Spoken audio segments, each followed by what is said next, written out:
నమస్తే అండి, welcome to our channel. మనతో ఈరోజు తెలంగాణ రాష్ట్ర అధికార ప్రతినిధి సూర్యదేవర లత గారు ఉన్నారు. నమస్తే మేడం. నమస్తే మ్యామ్, నిన్న విజయశాంతి గారు ఒక ప్రెస్ మీట్ పెట్టి అందులో మాట్లాడారు. అంటే తెలంగాణ ప్రజలకి ముఖ్యంగా ఆడవాళ్ళకి భద్రత లేదు, అంటే ఈ లా కానీ చట్టం కానీ సరిగా పనిచేయడం లేదు. ఏదైతే రంగారెడ్డి జిల్లాలో ఈ షాబాద్ ఇన్సిడెంట్ ఉంది కదా, సో ఆ రాజ్ కుమార్ అనే అతను బయటకి రావడం, ఆరుగురిని నిర్దాక్షిణ్యంగా చంపేయడం, ఆ పోక్సో కోసం అసలు ఎందుకు వదిలారు మీరు అంత ఈజీగా అని చెప్పేసి ఆవిడ క్వశ్చన్ చేస్తున్నారు. అలాగే ఫీజు రీఎంబర్స్మెంట్ గురించి కూడా ఆవిడ మాట్లాడారు. సో నిజంగానే తెలంగాణలో ఈ లా అనేది అలానే ఉందంటారా? దీనికి ప్రభుత్వం ఎటువంటి చర్యలు తీసుకుంటుందంటారు? అంటే మనం మహిళలకు జరుగుతున్న అన్యాయం గురించి అయితే ఖచ్చితంగా వీక్ పర్సన్గా ఉంటారు కాబట్టి మహిళల మీద తొందరగా జరుగుతూనే ఉంది. అట్ ద సేమ్ టైం మనం ఈవేళ రేపు మాట్లాడాల్సి వస్తే అబ్బాయిల మీద కూడా అదే స్థాయిలోనే ఉంది. అంటే ఒక్కొక్క ఏరియాలో అంటే ఓవరాల్గా చూస్తే నేను మాట్లాడుతున్నాను, ఒక నాట్ ఓన్లీ తెలంగాణ, మొత్తం అన్ని స్టేట్లు కల ఇండియా మొత్తానికి కూడా తీసుకుంటే కొంచెం ఓవరాల్గా చేంజెస్ అయితే కనపడుతున్నాయి. కానీ మహిళల మీద మనం ఈ మధ్య కాలంలో మరీ ఎక్కువైపోయింది. తెలంగాణలో మనం చూసాం, ఖమ్మంలో ఒక ఇన్సిడెంట్ చూసాం. ఒక పాప, చిన్న పాప పేరు కానివ్వండి మనం మాట్లాడటం సబబు కాదు, వాచ్మెన్ మనవరాలు. సో అతను ఒక బీఆర్ఎస్ నాయకుడు. సో అమ్మాయిని తీసుకెళ్ళిపోయి అమ్మాయిని పాడు చేసి మానసికంగా శారీరకంగా బాధ పెట్టి చాలా టైం వరకు ఆ చిత్రహింసలకు గురి చేసి తీసుకెళ్ళి పైన 5వ అంతస్తు నుంచి కిందకేసేయడం జరిగింది.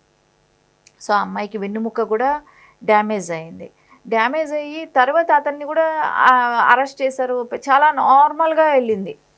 ఒక అడావిడి ఏమీ కూడా కనపడలే. బీఆర్ఎస్ వాళ్ళు కూడా ఎవరూ ఖండించలేదు, దాని గురించి నోరెత్తి కూడా మాట్లాడలేదు బీఆర్ఎస్ వాళ్ళు కూడా.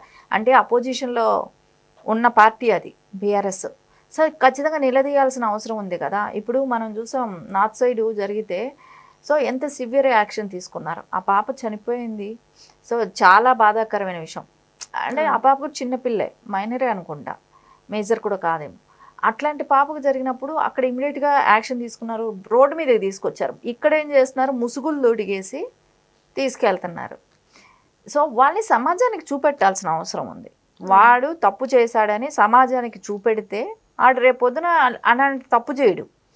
మనం సమాజానికి చూపెట్టకుండా ఒక కవర్ దొడిగేసి ఇలా చేస్తే అరే ఇంకొక ఆడపిల్లలు తెలియకుండా వెళ్తారు కదా.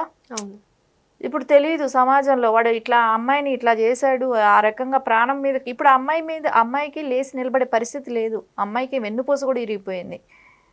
సో దానికి బాధ్యులు ఎవరు? సో అమ్మాయికి ట్రీట్మెంట్ పెట్టి వాచ్మెన్ మనోరాలు అని అంటే వాళ్ళు ట్రీట్మెంట్ చేయించుకోగలిగే స్తోమత ఉంటుందా చెప్పండి? ఉండదు కదా. అలాంటప్పుడు దానికి బాధ్యులు ఎవరిని? వాడి దగ్గర నుంచే వసూలు చేయించి కట్టించాల్సిన బాధ్యత ఉంది. ఎందుకు చేయలేకపోతున్నారు? సో ఇవన్నీ కూడా ఇప్పుడు అలాంటి వాటి మీద సివియర్ యాక్షన్ తీసుకొని ఉంటే ఈ రోజున ఈ పరిస్థితి కూడా ఉండవు అనిపిస్తుంది. ఒకళ్ళు తప్పు చేస్తే అది దాన్ని ఏం పెద్ద సీరియస్గా తీసుకోవట్లేదు. పోక్సో చట్టమైనా కూడా వాళ్ళకి చుట్టంలాగా తయారైపోయింది కొంతమందికి. ఏంది అరెస్ట్ చేస్తారు, బెయిల్ వస్తుంది, అది ఎప్పుడో తేలుతుంది. అప్పటికి ఎవరు ఎట్లా పరిస్థితి ఉంటుందో ఆ అమ్మాయిని రకరకాల క్వశ్చన్లు వేస్తారు. ఆ క్వశ్చన్లు వేసే దానిలో అమ్మాయి ఒప్పుకుంటుందో ఒప్పుకోదో ఇంకెప్పుడుకో జరిగే విషయానికి. సో ఇంత లాంగ్ పీరియడ్లో కేసుని వీగిపోతుంది. ఖచ్చితంగా చాలా కేసులు కూడా వీగిపోతే ఏదో కొన్ని % కేసులు మటుకు జరుగుతున్నాయి. కానీ దీనిలో కూడా జ్యుడిషియల్ కూడా ఎక్కువ, అంటే మనుషుల మైండ్ సెట్ ఎలా ఉంటుంది అనే దానికి మనకు ఒక ఎగ్జాంపుల్. వాళ్ళు ఎంత క్రూరంగా తయారవుతారు. సరే నిజంగా క్రూరంగా ఉండే మైండ్ సెట్ వాళ్ళే అలాంటి పిల్లలతో వాడు బిహేవ్ చేస్తాడు. ఇప్పుడు అతనికి కూడా దగ్గర దగ్గర 40 ఉంటుందేమో ఏజ్. 2 బిడ్డల తండ్రి, చిన్న పిల్లలు. ఆ పిల్లల్ని కూడా చూడకుండా ఆడు ఓన్లీ తెలుసా రేపు బతికితే సమాజంలో అంటే వాడిని ప్రజలే కొట్టి చంపుతారు అనే భయంతో చచ్చిపోయి ఉంటాడు. ఆ భయంతో చచ్చాడు. ప్రజలే చంపుతారు నన్ను, ఇప్పుడు నేను 6గురిని చంపాను అనే ఒక భయంతో చచ్చిపోయాడే కానివ్వండి. వాడు నేను చేసింది తప్పని అయితే ఫీల్ అయ్యి ఉండడు అనుకుంటున్నా. అలాంటి క్రూరమైన మెంటాలిటీ ఉండేవాళ్ళు అంటే కొంచెం సైకాలజీగా వాళ్ళు ఎంత ఫిట్గా ఉన్నారు. ఇప్పుడు ఒకవేళ మీరు బెయిల్ ఇస్తున్నారు, ఒకసారి ట్రీట్మెంట్కి పంపించాలి. వాళ్ళ మైండ్ సెట్ ఏంటి, వాళ్ళు ఏం ఆలోచిస్తున్నారు. మేడం ఇక్కడ ఇంటరప్షన్, యాక్చువల్గా వాడు బెయిల్ నుంచి వచ్చిన తర్వాత కూడా ఎవరైతే వీడు ఉన్నారో వాడు బెయిల్ నుంచి వస్తాడు మళ్ళీ మా దగ్గరకు వస్తారని యాక్చువల్గా పోలీసుల దగ్గరకు కూడా వెళ్ళారట. ఎవరైతే చనిపోయారో వాళ్ళు వెళ్తే కూడా పోలీసులు వాళ్ళు ఆయన వస్తే మేము వస్తాంలేండి ఇప్పుడు మీరు వెళ్ళిపోండి అని చెప్పి పంపించేశారట. అంటే వాళ్ళ ఉద్దేశం ఎలా ఉంది? పోలీసులు ఇక్కడ ఎంత నిర్లక్ష్యం కనపడుతుంది. వాళ్ళు వస్తే మేము వస్తామని అంటే చంపేసిన తర్వాత వాళ్ళు వచ్చి కంప్లైంట్ ఇస్తారా? మీరు ముందే వాడి అక్కడ ఎవరైనా సెక్యూరిటీ వాడు రిలీజ్ అవుతున్నాడు అన్నప్పుడు ఒకళ్ళను ఇద్దరు కాపలాగా పెట్టుంటే ఇవ్వలేదు వాళ్ళు. ఆ ఇంటి సరౌండింగ్స్ లో ఉంటే కూడా ఇంత ఘోరం జరగపోయేది. అవును, అది కూడా లేకుండా పోయింది. సరే సొంత భార్య కూడా ఏమనుకుంటుంది, సొంత ఆయన పిల్లలే కాబట్టి చంపుతాడని ఎవరు అసలు ఆలోచించరు. అది మనం ఆలోచనకు కూడా రాదు ఆవిడకైనా కూడా. భార్యనే కదా, సరే ఏదైనా ఉంటే కొడతాడేమో, పిల్లల్ని చంపడు కదా, పిల్లల్ని చంపే అంత కసి ఎందుకు ఉంటుంది, అతని పిల్లలే కదా అనే ఎవరికైనా అలాగే ఉంటుంది. కానీ అది కూడా అతనిలో లేదు. అంత క్రూరంగా ఆలోచించాడు అంటే దీనిలో చట్టాల మార్పులు రావాలి. ఎస్పెషల్లీ మీరు చెప్పినట్టు పోలీసులు కూడా కొంచెం స్ట్రాంగ్గా పనిచేయాలి. ఫ్రెండ్లీ పోలీస్ అంటే దొంగలకా, ఇట్లాంటి హంతకులుకా ఫ్రెండ్లీ పోలీస్ తెలంగాణ పోలీస్ అంటారు. కానీ ఎవరికి ఫ్రెండ్లీగా ఉండాలి? ప్రజలతో ఫ్రెండ్లీగా ఉండాలి కానీ ఇలాంటి హంతకులకి దొంగలకి కాదు కదా. సో అందుకని పోలీసుల్లో కూడా ఖచ్చితంగా చేంజ్ అనేది రావాలి. అంటే ఎప్పుడు ఎలాంటి ప్రాబ్లం వస్తుందో తెలియదు. సో ప్రిపేర్గా ఇప్పుడు ఇలాంటి వాళ్ళని ఇంకోటి రిలీజ్ చేస్తున్నాము అని అన్నప్పుడు మనం ఖచ్చితంగా ఒక మెడికల్ ట్రీట్మెంట్, ఎందుకంటే పోక్సో చట్టం లాంటి వాళ్ళు బయట వస్తే, ఎందుకంటే యాక్చువల్లీ తేలిందంటే ఆ శిక్షలు కొంచెం స్ట్రాంగ్గానే ఉన్నాయి. కానీ అది వాళ్ళ ఈ లోపల ఏం చేస్తున్నారంటే వాళ్ళ మీద రివెంజ్ తీర్చుకోవడానికి ఇలాంటి పనులు చేస్తున్నారు. సో అందుకని మనం జాగ్రత్తగా ఉండాల్సిన అవసరం ఉంది. సో ఈ కోర్టు డైరెక్షన్ కూడా ఏమి ఇవ్వాలి, వాళ్ళ మెడికల్గా ఫిట్గా ఉన్నారా లేదా, అంటే ఫిట్ అంటే బాడీ ఫిట్ కాదు, మెంటల్గా ఫిట్గా ఉన్నారా లేదా, ఒక సైకాలజిస్ట్ దగ్గర పంపించి వాళ్ళని మెంటల్గా ఎలాంటి ఉన్నారో చూసి అప్పుడు వాళ్ళని రిలీజ్ చేయటం అనేది చేయాలి. సో లేకుంటే ఇట్లా వదిలేసేస్తే వీళ్ళు ఎంతమందిని చంపుకుంటా పోతారు. ఈ రోజున 6 చనిపోయారు, వాడు ఒకడు దుర్మార్గుడు. సరే వాడు చచ్చిపోయిందని మనం పెద్ద వాల్యూగా తీసుకోవాల్సిన అవసరం లేదు కానివ్వండి. 6 ప్రాణాలు, ఎవరు దీనికి బాధ్యులు? పోలీసులు అనాలా, ఆ లాయర్ విడిపించిన లాయర్ని అనాలా, సో జ్యుడిషియల్ అనాలా, రాజకీయాలు అనాలా? సో రాజకీయాలు ఇవన్నీ కూడా కలిపితే వ్యవస్థలో మనం ఇట్లాంటి వ్యవస్థలో మనం ఉంటున్నామని మనం బాధపడాలా? బ్రతికున్నప్పుడు పట్టించుకోరు మేడం. ఆయన చంపేసిన తర్వాత మాత్రం అతని మీద 10 లక్షలు ఎక్స్గ్రేషియో ఇచ్చారు. అతన్ని పట్టుకుంటే 10 లక్షలు ఇస్తామని చెప్పి పోలీసులు. ఏముంది, శవమే కదా దొరికింది.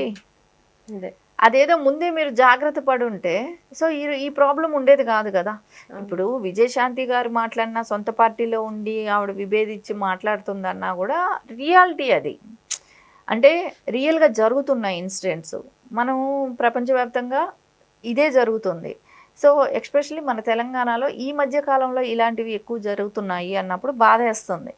సో ఇక్కడ ఎవరైనా సరే, ఒక అమ్మాయి అయినా సరే, అబ్బాయి అయినా సరే, వాళ్ళు మెంటల్గా ఫిట్గా ఉన్నారా లేదా అనేది యాజ్ అ పేరెంట్స్ అయినా కౌన్సిలింగ్ అనేది ఇంపార్టెంట్ అసలు. సో మనం మామూలుగా డాక్టర్స్ దగ్గర ఒక జ్వరమనో తలనొప్పనో ఎలా వెళ్తుంటాము, సో అలాగా ఇలాంటి వికృత చేష్టలు ఉన్న వాళ్ళని కూడా కౌన్సిలింగ్ ఇప్పించి వాళ్ళ మైండ్ సెట్ కరెక్ట్గా ఉందా లేదా అనేది చెక్ చేయాల్సిన బాధ్యత గవర్నమెంట్ మీద ఉంటుంది. ఎందుకంటే ఇవాళ రేపు సోషల్ మీడియా రావడంతో విచ్చలవిడితనము అన్నీ ఎక్కువైపోయింది. అసలు ఫిజికల్ గా కన్నా మెంటల్ గానే ఎక్కువ ప్రాబ్లమ్స్ ఉంటున్నాయి. అదే మెంటల్గా ఉన్న ప్రాబ్లమ్స్కి మనం గవర్నమెంట్ ఏంటంటే అన్ని ఇప్పుడు ఆరోగ్య కేంద్రాలని, ఈ మెడికల్ హాస్పిటల్స్ ఇవన్నీ పెడుతుంది. సైకాలజిగా వీళ్ళు ఎలా ఫిట్గా ఉన్నారు లేదు అంటే కొంతమంది మన మీద ఇట్లాంటి మెయిన్ ఎస్పెషల్లీ జైళ్ళల్లో నుంచి రిలీజ్ అయ్యే వాళ్ళని పెట్టాలి, బెయిల్ మీద బయట వచ్చే వాళ్ళకి పెట్టాలి. సో అప్పుడు కానీ మనం చాలా వరకు కంట్రోల్ చేయగలుగుతాం. అప్పటికి కానీ అది చేయలేకపోతే మటుకు ఇలాంటివి కసి తీర్చుకోవటం, రివెంజ్ కోసం వాళ్ళు తిప్పి ఇదే చేస్తుంటారు. అంటే వీళ్ళు ప్రిపేర్ అయిపోతున్నారు మేడం, నేను ఎట్లానో ఏదన్నా అయిపోయినా సరే ఎదుటోళ్ళని నాశనం చేసేయాలి.